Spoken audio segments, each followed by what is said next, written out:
I'm going to be super blunt to anybody watching right now. And Ray, if you think that I'm wrong, I trust that you will jump in. No one is coming to save anybody. And that's the hard truth. And if I look at history, and even if I listen, which I have listened to literally every word said on the subject publicly anyway, that this is just going to suck. Like, there is going to be a level of brutality that most of us have not experienced in our lives. Companies are going to go under. People are going to lose their jobs. There are going to be people that are going to struggle to find their next meal.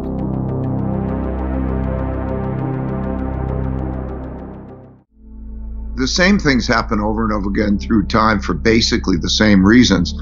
A lot of these things happen once in a lifetime, and if you don't go back and see how they worked over time, then you're in trouble. So there's a pattern. I could describe the pattern, but there's a pattern that happens over and over again, and we're in a particular spot in the pattern. And then to understand it, not just because it happened before, but to understand mechanistically how it happens, and then one has a sense of how to deal with it. Just like in 1929 to 1932, there was a debt crisis that came as a result of an excessive amount of debt in the boom years. And then when you have that in 1932, we hit zero interest rates. And when they hit zero interest rates in 32, like in 2008, central bank prints money and buys financial assets. What happens in these cycles is that normally central banks can stimulate the economy by lowering interest rates. But when you hit zero interest rates, that doesn't work. So the last time it hit zero interest rates was 1932. And what they did in 1932 was the same thing they did in 2008. And that is that the central banks prints a lot of money and buys government bonds. And so we're doing that now. And just to be clear, the reason that they're doing that is, so somebody has bought a government bond. The government is basically saying, hey, you, dear person, lend me the money. I'm going to build something, roads, whatever, but I'm going to pay you back in a year, 2 years, 10 years, whatever, plus interest, I would assume. That makes it worthwhile. And the reason that the government is going in and buying those is to get back liquidity to the people that have loaned them that money? Yes, because think of it this way. The central government, and also companies and individuals, don't have the capacity to create money. So the central government has the right to determine they can tax people, they can get money from people, and they can spend money on whatever they want to spend money on. But they don't have the right to print money and create money and credit like the central bank does. Central bank is the Federal Reserve.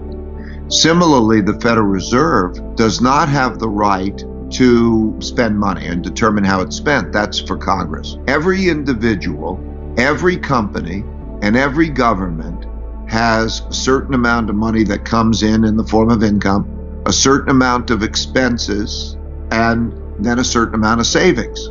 So you do individually, and it works the same way for everyone, so that if their income falls to be less than their expenditures, they're in trouble unless they have a good savings. And then they go to the savings. So all around the world, there are lots of entities that are in trouble in that way.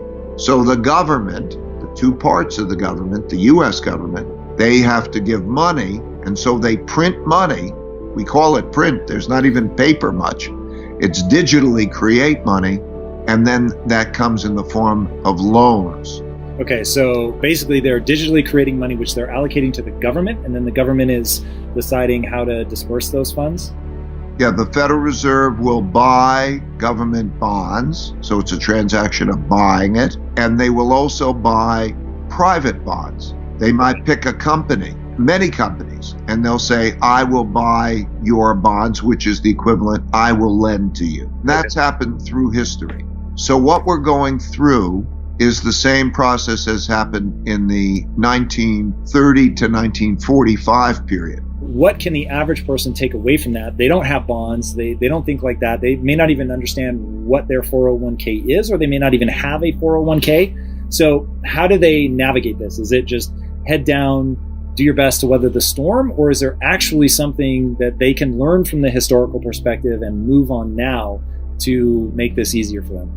Yeah, it's the same for every individual, same for every company. If you understand this, then you understand, well, there are three things. The first is look at your income, your expenses, and your savings, and then do a stress test so that you get yourself secure. If you were to lose your income, or if the income were to fall beyond a certain level, and you play that out, maybe that means you go get unemployment insurance or whatever. How long can you live in an acceptable lifestyle? And do you have a savings that is adequate for that?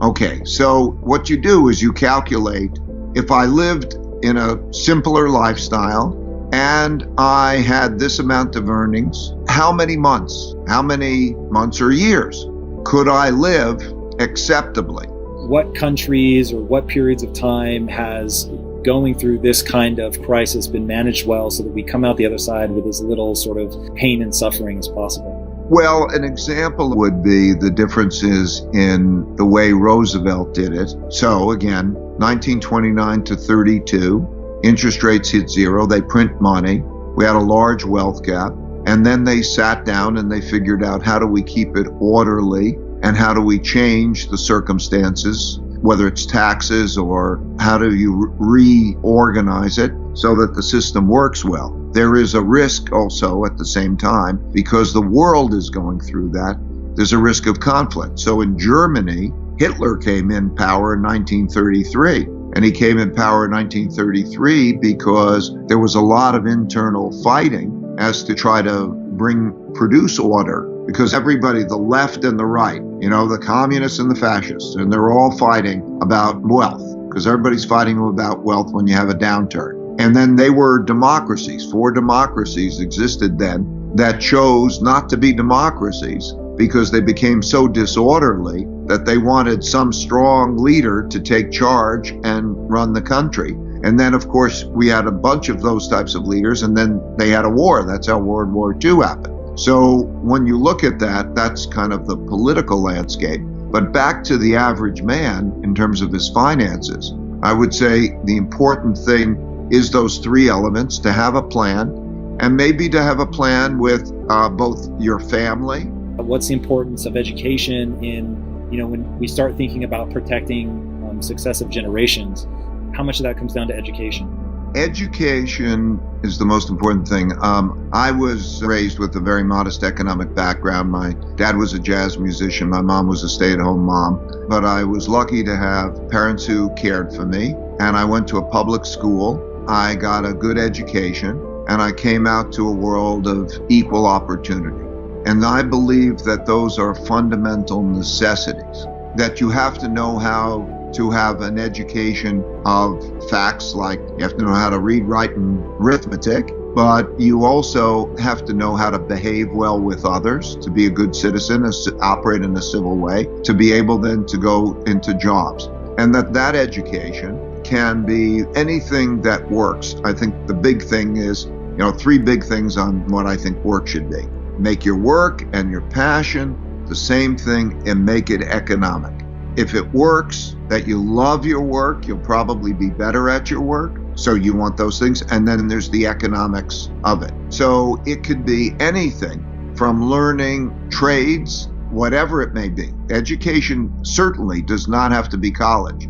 College is overemphasized. So as this next 3 to 5 year part of the cycle hits us, what is one thing that people can do that, from the historical perspective, will most insulate them from the probably emotional and maybe financial damage, whatever you think is more important? Well, the things that I thought about, some of the things I mentioned earlier, the plan for the worst case scenario and make it terrific is one of the things. The understanding how to triangulate well to deal with whatever problems that you're going to face, and how to work that through to find the path and find your nature.